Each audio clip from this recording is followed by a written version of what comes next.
Bismillahirrahmanirrahim. Assalamu alaikum. How are you? Bilkul fit? Okay. Today we are going to start a new chapter, Mathematics Unit number 2, Class 10. It's about theory of the quadratic equations. In unit number 1, we have discussed about what are the quadratic equations. Quadratic equations are the equations which carry the highest power of the variable as 2, and it has a standard form is ax square plus bx plus c. It is named as quadratic equation because quad means square. Okay? ये chapter हमारा इसकी theory से related है.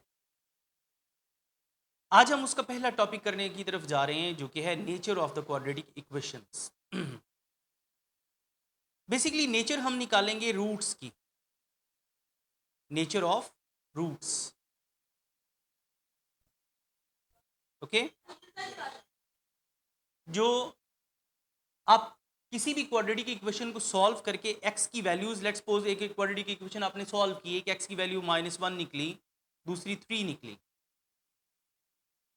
-1 और 3 दोनों क्या हैं? Rational numbers. क्या बोलते हैं इन्हें? Rational numbers. अगर फर्ज करें आपके पास x की वैल्यू निकली √3 और दूसरी वैल्यू निकली -5 ये दोनों क्या हैं? Irrational numbers.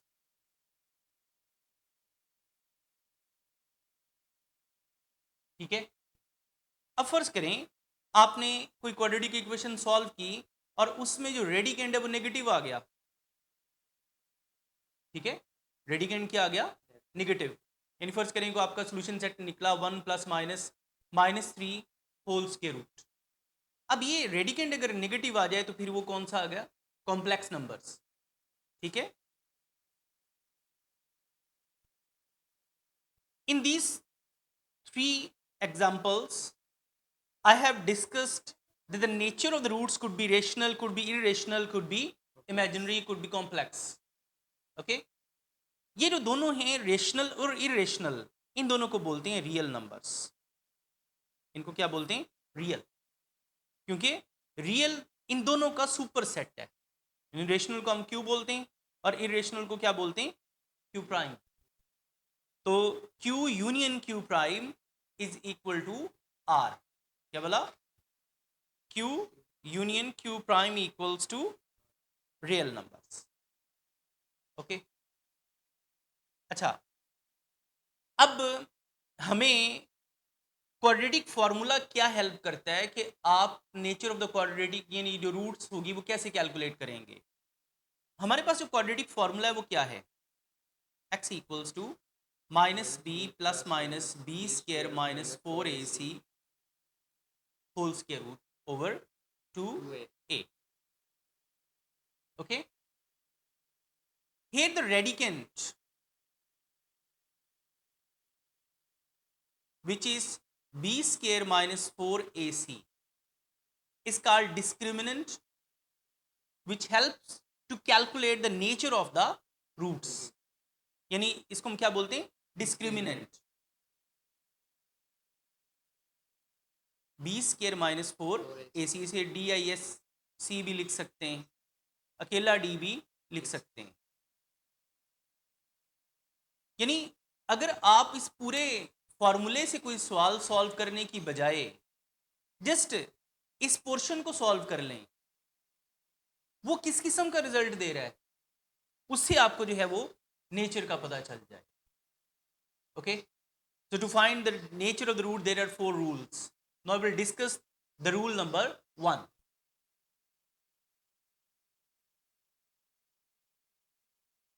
If by calculating the discriminant of a quadratic equation, answer comes out to be a perfect square like 49, like 16, इस किस्म की चीज़ें आ जाएं, 49 आ जाए, 16 आ जाए, 4 आ जाए, 9 आ जाए, ओके, ये सारे क्या हैं जी, perfect square, because 49 can be written as 7 whole square, 16 can be written as 4 whole square, okay. तो उस टाइम हम क्या करेंगे, उसके लिए सुन लें, if b square minus 4ac is greater than 0 and is a perfect square, then the nature of roots will be real, और real में भी कौन सा होगी, rational, okay.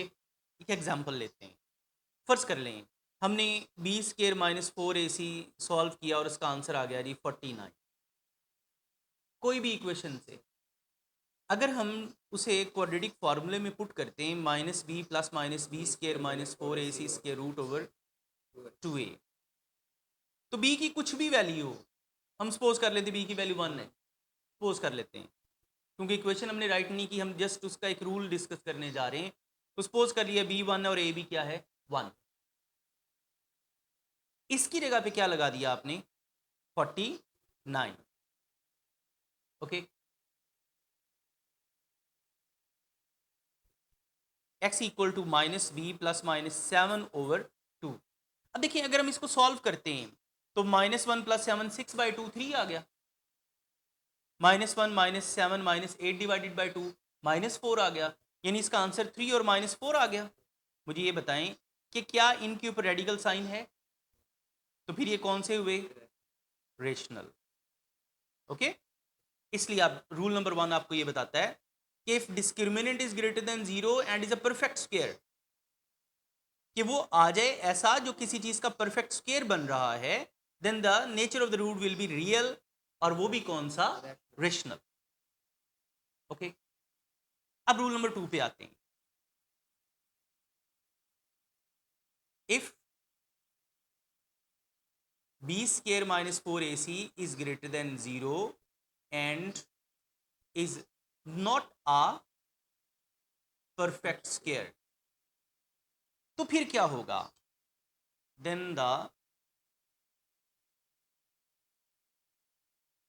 Roots will be irrational,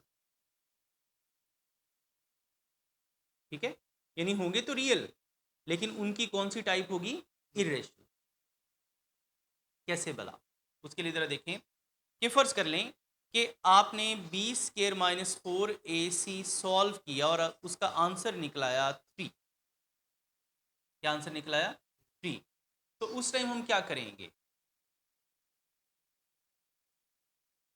इसी एग्जाम्पल को फॉलो करते हैं, x equals to minus B plus minus B square minus 4ac square root by 2a, वो 1 इधर लगा लेते हैं, -1 प्लस माइनस, इसकी जगह हमारे पास आ गया ऐसा नंबर जो किसी चीज़ का परफेक्ट स्क्वायर नहीं बन रहा है, 3 आ गया, 5 आ गया, 7 आ गया, 11 आ गया, 13, कुछ भी आ जाए ऐसे जो किसी चीज़ का परफेक्ट स्क्वायर नहीं बनता, 15 आ गया जैसे। अगर हम यहाँ पे 3 लगाते हैं या कोई भी ऐसा नंबर जो परफेक्ट स्क्वायर नहीं आता यहाँ पे लगाते हैं, तो क्या मुझे ये बताएं कि आप रेडिकल साइन खत्म कर सकते हो, नहीं, क्योंकि रेडिकल साइन तब खत्म होता है जब किसी चीज का कोई स्केयर बन रहा हो, जैसे 49 का स्केयर रूट 7 होता है, 3 किसी चीज का भी नहीं बन सकता क्योंकि परफेक्ट स्केयर नहीं है, इसलिए ये रेडिकल साइन हम रिमूव यहाँ नहीं कर सकते, यही इसका सोल्यूशन होगा। अब देखें जब किसी नंबर पे ये रेडिकल साइन आ जाए और वो प्रॉपरली ना रिमूव हो रहा हो तो उसको क्या बोलते हैं, इरेशनल, ठीक है, समझ आ गई इसकी, क्या बोला, इन दोनों में क्या डिफरेंस है, एक सिमिलैरिटी है कि b square minus 4ac is greater than 0, mean दोनों पॉजिटिव आंसर, मतलब क्या है इसका, पॉजिटिव, 0 से बड़ा मीन पॉजिटिव, ये भी पॉजिटिव 49 था और ये भी क्या है पॉजिटिव 3, यानी ग्रेटर देन के आगे 0, ओके, यानी ये सिमिलैरिटी आ गई। अब डिफरेंस क्या है, if b square minus 4ac is greater than 0 and is a perfect square, और यहाँ क्या is not a perfect square, इधर परफेक्ट स्केयर नहीं है लेकिन इधर परफेक्ट स्केयर है, तो इस केस में जो रूट्स की जो नेचर है वो चेंज हो जाएगी। इधर रेडिकल साइन रिमूव ना होने की वजह से क्या रह जाएगा, वो इरेशनल, और इधर रेडिकल साइन रिमूव होने की वजह से क्या बन जाएगा, वो रेशनल। इन दोनों रूल्स की समझ आ गई आपको? डन। ओके, फर्क भी जेन में रखना है। अब हम आते हैं तीसरे पार्ट की तरफ। Rule number 3, if your discriminant comes out to be equals to 0, ना वो 0 से बड़ा ना वो 0 से छोटा, आ ही 0 हो जाए, then the nature of roots will be equal and rational। अभी इक्वल का भी मैं थोड़ा सा आपको बताऊंगा कि यहाँ पे इक्वल क्यों है और इधर जो है वो अनइक्वल क्यों आएंगे। देखो ना, ये दोनों चीजें कि प्लस वाला लिंक और रिजल्ट की तरफ लेके जा रहा है, नेगेटिव वाला रिजल्ट और की तरफ लेके जा रहा है। इधर भी दो चीजें आ गई, एक 3 और दूसरा माइनस, ये दोनों जो हैं ये अनइक्वल है, ये भी क्या है, अनइक्वल। ठीक है, अनइक्वल क्यों होंगे कि हमारा जो आंसर है वो दो चीजों पर मुश्तमिल है। सर ये दोनों पॉजिटिव होते तो जो मर्जी हो, नंबर तो मुख्तलिफ हो गए ना, जब नंबर मुख्तलिफ हो गए, चाहे पॉजिटिव आ जाए चाहे नेगेटिव आ जाए, उसे हम अनइक्वल बोलेंगे। सर नंबर सेम हो तो इक्वल। यस, वो अब हम यहाँ पे डिस्कस करने जाए। ठीक है, अच्छा, इसमें बात कर रहे थे कि if b square minus 4ac is equal to 0 then the nature of roots will be equal and rational. फर्ज कर लो कि बी स्केयर माइनस 4ac किसी इक्वेशन को सॉल्व करने से निकला 0। अब हम इसे अप्लाई करते हैं क्वाड्रेटिक फॉर्मूले में, minus B plus minus B square minus 4ac over 2a। उसी तरह यहाँ 1 1 लगा देते हैं, इधर 0, -1 प्लस माइनस 0 ओवर 2, माइनस क्या इस 0 की वैल्यू रह जाएगी, तो फिर प्लस माइनस भी खत्म हो गया, यानी दो लिंक्स खत्म हो गए। यहाँ पे पॉजिटिव वाला लिंक अलग तरफ लेके जाता है हमें, नेगेटिव वाला इधर, प्लस माइनस और 0 सारा कुछ खत्म हो जाएगा, क्या रह जाएगा, -1/2। It will be a single result. क्या होगा, इस सिंगल रिजल्ट की वजह से यहाँ पे हमने जो वर्ड यूज किया वो क्या है, इक्वल। अब देखिए -1/2 है क्या, ओके, इसलिए अगर बी स्केयर माइनस 4ac 0 के इक्वल आ जाए तो जो रूट्स की नेचर होगी वो इक्वल भी होगी और साथ में रेशनल भी होगी। ओके, इक्वल इस वजह से कि उसका सेकंड आंसर ही नहीं आना, क्योंकि 0 खत्म होगी, प्लस माइनस का वजूद खत्म होगा। डन। ओके, अब हम आते हैं लास्ट वाली तरफ, रूल नंबर 4। यानी हमने क्या क्या डिस्कस किया, ग्रेटर देन 0 वाली कंडीशन डिस्कस कर ली, इक्वल्स टू 0 वाली कंडीशन डिस्कस कर ली, क्या बचा, ग्रेटर डिस्कस हो गया, इक्वल डिस्कस हो गया, लेस। गुड, यानी if b square minus 4ac is less than 0, less than 0 का मतलब नेगेटिव नंबर आ गया ना,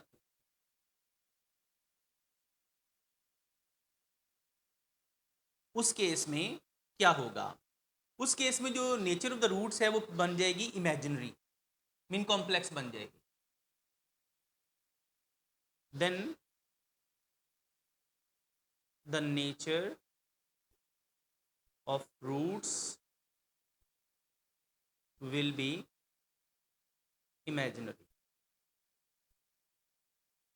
और ये जो आपने 9th में पढ़ा था 2.6 में, जिसमें आपने डिस्कस किया था एओटा स्केयर इक्वल्स टू -1 या -1 square root equals to iota, यहाँ डिस्कस किया था ना, जब नेगेटिव रेडिकेंड आ जाए तो वो जो नेचर है वो क्या बन जाती है, कॉम्प्लेक्स। नेगेटिव रेडिकेंड आ जाए तो नेचर क्या हो जाएगी, कॉम्प्लेक्स। ठीक है ना, -1 ऊपर रेडिकल साइन तो रेडिकेंड नेगेटिव आ गया।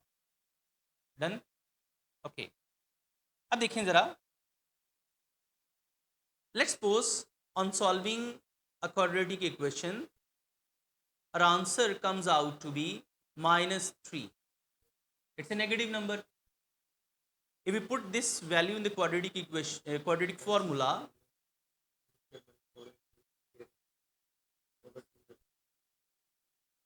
put b and a as 1 1 and b square minus 4ac will be replaced by the -3. Okay अब देखिए ज़रा, रेडिकेंड नेगेटिव आ गया. जब रेडिकेंड नेगेटिव आ जाए तो इसका मतलब ये हुआ कि उसमें रियल नंबर्स में सोल्यूशन उसका नहीं, वो क्या बन जाएगा फिर? कॉम्प्लेक्स. ओके, यानी कॉम्प्लेक्स भी होंगे ये और अनइक्वल भी होंगे. अनइक्वल किस वजह से? कि ये प्लस और माइनस के साइन के बाद में जो आने वाली अमाउंट एक दफ़ा पॉजिटिव में लिखी जाएगी और एक दफ़ा, तो दो रिजल्ट आ गए आपके पास. ओके बच्चे, क्लियर? लो जी, ये आज का हमारा टॉपिक था. बेसिकली आज हमने